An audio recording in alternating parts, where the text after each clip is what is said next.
in Wayanad in the southern Indian state of Kerala, where landslides have now claimed more than 355 lives. Hearing a sound of gush of water. So that was at 1:30 a.m. So then we sent a vehicle. We could not go there because of many reasons. Trees are fallen, and a lot of elephants are standing in front of that road. And the police said that it's impossible to go.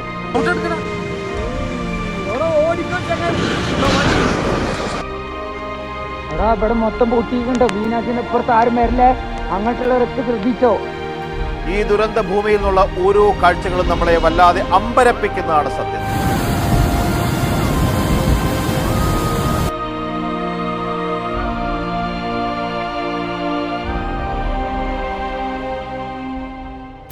വയനാട്ടിൽ വീണ്ടും ഒരു മണ്ണിടിച്ചിൽ ദുരന്തം ഉണ്ടായിരിക്കുകയാണ്. അവിടെ പൊലിഞ്ഞുപോയ മനുഷ്യരുടെ കുടുംബങ്ങൾക്കും സുഹൃത്തുക്കൾക്കും ഉണ്ടായ നഷ്ടം ഒരിക്കലും നികത്താനാവാത്തതാണ്. അവരെ ഒരു നിമിഷം ഓർത്തുകൊണ്ട് തന്നെ നമുക്ക് കാര്യത്തിലേക്ക് കടക്കാം. ആരാണ് ഇതിന് ഉത്തരവാദികൾ? It's me Avinash, your friendly neighbourhood architect. ഇന്ന് നമ്മൾ ഡിസ്കസ് ചെയ്യാൻ പോകുന്നത് എന്തുകൊണ്ടാണ് വയനാട്ടിൽ ഉരുൾപൊട്ടലും ഫ്ലഡും ഉണ്ടാകുന്നത്, അത് മനുഷ്യനിർമ്മിതമാണെന്നുണ്ടെങ്കിൽ ആരാണ് ഇതിന് ഉത്തരവാദികൾ എന്നൊക്കെയാണ്. എന്തായാലും ഇപ്രാവശ്യം കുറച്ച് വെറൈറ്റിയാണ് കാര്യങ്ങൾ. യൂഷ്വലി പ്രതിപക്ഷം ഭരണപക്ഷത്തെ കുറ്റം പറയും, സമരം, കരിങ്കൊടി, മുഖ്യമന്ത്രി രാജിവെക്കണം, അങ്ങനെയൊക്കെ അല്ലേ. ബട്ട് ഈ ടൈം നേരെ ഉൾട്ടയാണ് പരിപാടി.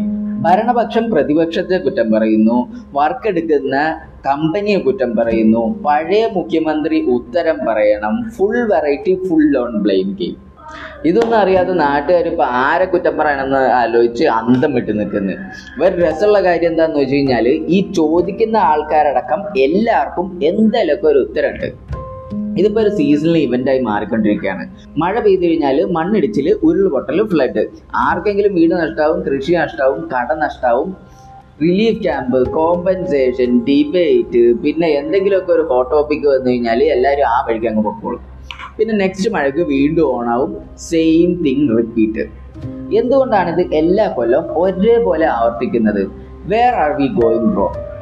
ഇപ്പം ഉണ്ടായ ലാൻഡ് സ്ലൈഡ് എങ്ങനെ ഉണ്ടായിരുന്നൊന്നും ഞാൻ കീഴ്ക്ക് കുറയ്ക്കാൻ നിൽക്കുന്നില്ല. അതെൻ്റെ ഏരിയ അല്ല, അതിന് ഗവൺമെൻറ് അന്വേഷണം നടത്തുന്നുണ്ടല്ലോ, കണ്ടുപിടിക്കട്ടെ. പക്ഷേ ഇതൊരു സ്ഥിരം സംഭവം ആയതുകൊണ്ട് തന്നെ ഈ വിഷയം ഉന്നയിക്കുന്ന ഒരു വലിയ ചോദ്യമുണ്ട്. Do we really know Wayanad? നമ്മൾക്ക് ശരിക്കും വയനാടിനെ അറിയോ? കേരളത്തിലെ 14 ജില്ലകളിൽ വെറും ഒരു ജില്ല മാത്രമാണ് ഈ വയനാട്. കുറെ മലയും കുന്നും കാടും ഒക്കെ ഉള്ള യെറ്റ് അനദർ പച്ചപ്പും ഹരിതാപവും. വെൽ, അവിടെയാണ് നമ്മൾ മൂപ്പരെ കുറച്ച് കാണുന്നത്. വയനാട് വേറെ ഒരു ഡിസ്ട്രിക്റ്റ് മാത്രമല്ല, കൗണ്ട്ലെസ് സ്പീഷീസ് ഉള്ള ചുറ്റും സ്ഥലങ്ങളുടെ ബാലൻസ് പിടിച്ചു നിർത്തുന്ന കണക്റ്റഡ് സിസ്റ്റത്തിന്റെ സെന്റർ പോയിന്റ് ആണ് വയനാട്. ജോഗ്രഫിക്കലി നോക്കിയാൽ ബാക്കിയുള്ള ജില്ലകളിൽ നിന്ന് വ്യത്യസ്തമായിട്ട് വെസ്റ്റേൺ ഗട്ട്സിന്റെ മുകളിലുള്ള പ്ലാറ്റോ ആണ് വയനാട്. കേരളത്തിൽ കിഴക്കോട് ഒഴുകുന്ന ഏക നദിയായ കബനി ഉത്ഭവിക്കുന്ന സ്ഥലമാണ് വയനാട്. കബനി പിന്നെ കാവേരിയുമായിട്ട് ജോയിൻ ചെയ്യുകയും കർണാടകം, തമിഴ്നാടിന് വാട്ടർ റിസോഴ്സ് ആകുകയൊക്കെ ചെയ്യുന്നുണ്ട്. മലബാർ കോസ്റ്റൽ ഏരിയയും കർണാടക, തമിഴ്നാട് പ്ലെയിൻസിനെയും ബന്ധിപ്പിക്കുന്ന ഒരു ട്രാൻസ്പോർട്ടേഷണൽ കോറിഡോർ കൂടിയാണ് വയനാട്. പിന്നെ വൈൽഡ് അനിമൽസിന്റെ നാച്ചുറൽ സഞ്ചാര പാതയായ എലിഫന്റ് കോറിഡോർ കൂടിയാണ് വയനാട്. അതുകൊണ്ട് തന്നെ വയനാടൻ കാടുകൾക്ക് ബാലൻസ് തെറ്റിക്കഴിഞ്ഞാൽ ഈ ആന, പുലി, മറ്റു വന്യജീവികളും ഒക്കെ നാട്ടിലിറങ്ങി പിന്നെ പിടിച്ചാൽ കിട്ടാത്ത സീനായിരിക്കും. ഇപ്പൊ ചെറുതായിട്ട് ആനയും പുലിയൊക്കെ നാട്ടിലിറങ്ങുന്നുണ്ട്. ഇതുപോലെ ബാലൻസ് തെറ്റുന്ന എന്തെങ്കിലും ചെറിയ വിഷയം ഉണ്ടാവുന്നതുകൊണ്ടായിരിക്കാമെന്ന് വിചാരിക്കുന്നു. വെസ്റ്റേൺ ഗട്ട്സിന് കേരളത്തിലെ മഴയുടെ കാര്യത്തിൽ വലിയ റോൾ ഉണ്ടെന്ന് നമ്മൾ സ്കൂളിൽ പഠിച്ചിട്ടുണ്ട്. ആ സിസ്റ്റത്തിന്റെ പ്രധാന കണ്ണിയാണ് ഈ വയനാട് എന്ന് പറയുന്ന ഭീകരൻ. മഴയും വെള്ളമൊക്കെ ഒരു സ്പോഞ്ച് പോലെ പിടിച്ചു നിർത്തി പതിയെ ചുറ്റും സപ്ലൈ ചെയ്യുന്നതിന് ഈ വയനാടൻ ഫോറസ്റ്റ് തന്നെയാണ്. അതുകൊണ്ട് തന്നെ വയനാടൻ കാടുകൾക്ക് എന്തെങ്കിലും സംഭവിച്ചു കഴിഞ്ഞാൽ പെടാൻ പോകുന്നത് വയനാട് മാത്രമല്ല, കോഴിക്കോട്, മലപ്പുറം, കർണാടകം, തമിഴ്നാട് എല്ലാവരും പെടും. പടലം പെടും.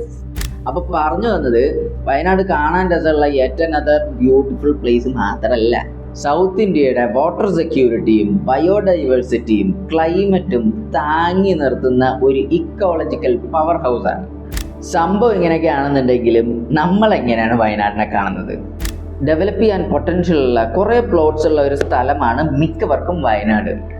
കാടിനോട് ചേർന്ന് നല്ല വ്യൂ ഒക്കെ ഉള്ള കോട ഇറങ്ങുന്ന ബ്യൂട്ടിഫുൾ ലാൻഡ്സ്കേപ്സ്, നല്ല മണ്ണുള്ള, നല്ല ക്ലൈമറ്റ് ഉള്ള തോട്ടങ്ങൾ, നല്ല പ്രൈവസി ഉള്ള റിമോട്ടായിട്ടുള്ള escapes, resorts, home stays, tourist destinations, കാപ്പി, കുരുമുളക്, അങ്ങനെ.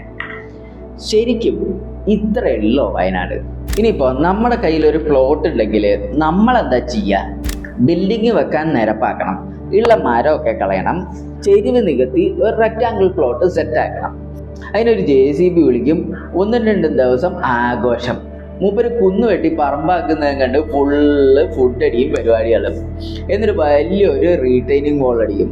അതിപ്പോൾ 6 മീറ്റർ, 10 മീറ്റർ, 20 മീറ്റർ ഹൈറ്റ് ഉണ്ടെങ്കിലും കുഴപ്പമൊന്നുമില്ല. കോൺക്രീറ്റ് ഇട്ട് കഴിഞ്ഞാൽ എല്ലാം സെറ്റല്ലേ?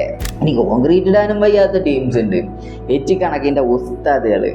ഇനി പറമ്പൊക്കെ സെറ്റാക്കിയിട്ട് എഞ്ചിനീയറിനെ, ആർക്കിടെക്റ്റിനെ വിളിക്കും. ഇവരെ പിന്നെ ഏറ്റവും അവസാനമാണല്ലോ വിളിക്കേണ്ടത്.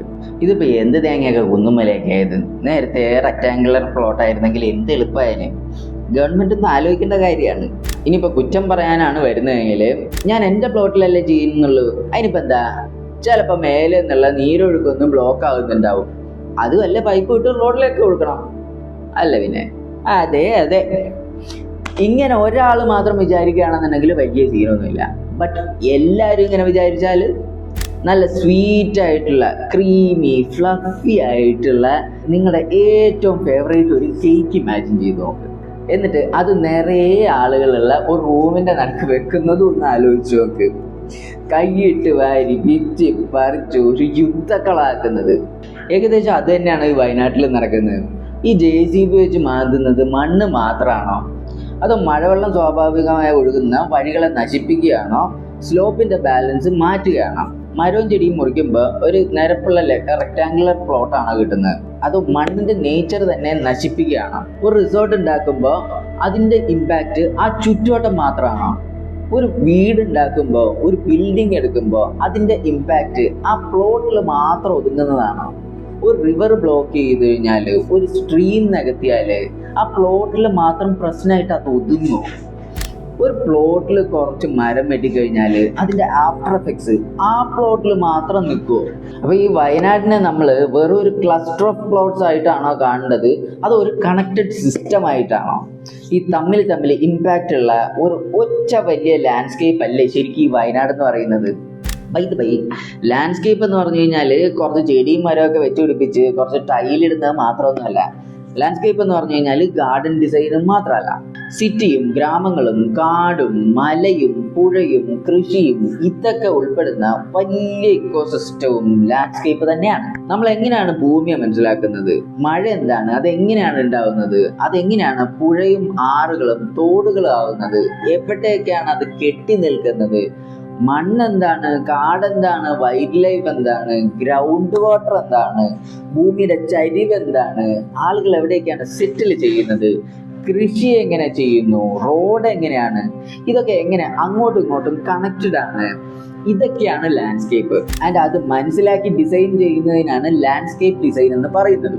അപ്പൊ പറഞ്ഞു വന്നത്, വയനാട് മൊത്തത്തിൽ കുറെ കമ്പണൻസ് ഉള്ള ഒരു ഹ്യൂജ് ലാൻഡ്സ്കേപ്പ് ആണ്. തമ്മിൽ ഇമ്പാക്റ്റ് ഉള്ള ഒരു connected system, like our human body. കൈയുണ്ട്, കാലുണ്ട്, തലയുണ്ട്, ഹാർട്ടുണ്ട്, kidney ഉണ്ട്, പേരറിയാത്ത ഒരു 10-100 ഓർഗൻസും ഉണ്ട്. എന്തെങ്കിലും ഒന്ന് പണിയെടുത്തിയാൽ തന്നെ ഹോൾ ബോഡി അഫക്റ്റഡ് ആവും. ഒന്ന് ആലോചിച്ച് നോക്കിയേ, നമ്മുടെ ഹാർട്ടിന് ബോറെടുത്തിട്ട് ഇന്ന് പമ്പിങ് ഇല്ല, കുറച്ച് റെസ്റ്റ് എടുക്കുക എന്ന് തീരുമാനിച്ചു കഴിഞ്ഞാൽ കിഡ്നിയും ലിവറും എനിക്ക് ഈ പണി മതി, ഇനി ഫിൽറ്റർ ചെയ്യാൻ വേറെ ആരെങ്കിലും നോക്ക്, ഞങ്ങൾ കുറച്ച് ടൂർ പോയിട്ട് വരാമെന്ന് പറഞ്ഞാൽ എന്തായിരിക്കും അവസ്ഥ? നമ്മൾ വട്ടിയാവൂലേ? അങ്ങനെ തന്നെയാണ് വയനാട്ടിലെ ഓരോ കമ്പണൻസും അതിൻ്റെ റോൾസ് ഉണ്ട്. മണ്ണായാലും മരമായാലും മഴയായാലും മൃഗങ്ങളായാലും മനുഷ്യനായാലും എന്തെങ്കിലും ഒരു കമ്പണന്റിന്റെ ബാലൻസ് തെറ്റിക്കഴിഞ്ഞാൽ ഹോൾ വയനാട് തന്നെ അഫക്റ്റഡ് ആവും, കൂടെ ചുറ്റുവട്ടമുള്ള സ്ഥലവും അഫക്റ്റഡ് ആവും. അപ്പൊ let me repeat the question, do we really know Wayanad? ഈ കണക്റ്റഡ് സിസ്റ്റം മനസ്സിലാക്കിയാണോ നമ്മൾ ഡിസിഷൻസ് എടുക്കുന്നത്? അത് ഓരോരുത്തരും അവനവന്റെ സ്കോപ്പിൽ നിന്ന് മാത്രമാണോ? ബിൽഡിംഗ് ഡിസൈൻ ചെയ്യാൻ ആർക്കിടെക്റ്റും ഡിസൈനറും വേണം, സിറ്റി ഡിസൈൻ ചെയ്യാൻ പ്ലാനർ വേണം.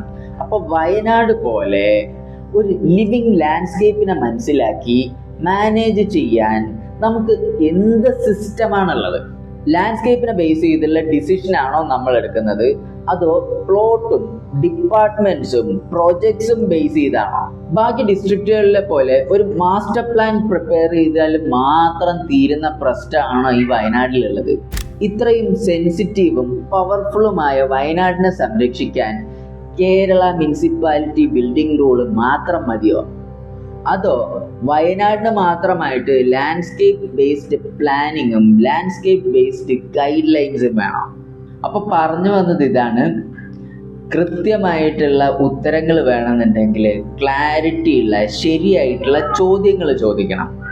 ഈ വയനാട് എന്ന് പറഞ്ഞത് ഒരു ഡിസ്ട്രിക്റ്റ് മാത്രമല്ല, അതൊരു ലിവിങ് ലാൻഡ്സ്കേപ്പ് ആണ്, കൂടെ ഒരു കണക്റ്റഡ് സിസ്റ്റത്തിന്റെ സെന്റർ പില്ലർ. ഒരു ലാൻഡ്സ്കേപ്പിനെ ആരാണ് മാനേജ് ചെയ്യുന്നത്, ആരാണ് ഡിസിഷൻ എടുക്കുന്നത്, അതിൽ നമ്മൾ എവിടെയാണ് തെറ്റിപ്പോകുന്നത് എന്നൊക്കെ നെക്സ്റ്റ് വീഡിയോയിൽ നോക്കാം. ഈ വീഡിയോ ഇഷ്ടമായെങ്കിൽ ലൈക്ക് ചെയ്യുക, ഷെയർ ചെയ്യുക, സബ്സ്ക്രൈബ് ചെയ്യുക. നിങ്ങളുടെ കമന്റ്സ് കമന്റ് ബോക്സിലിട്ട് പിടപ്പിക്കുക. നമുക്ക് വെടിയും പുകയൊക്കെ ആയിട്ട് കൊണ്ടുപോകാനേ.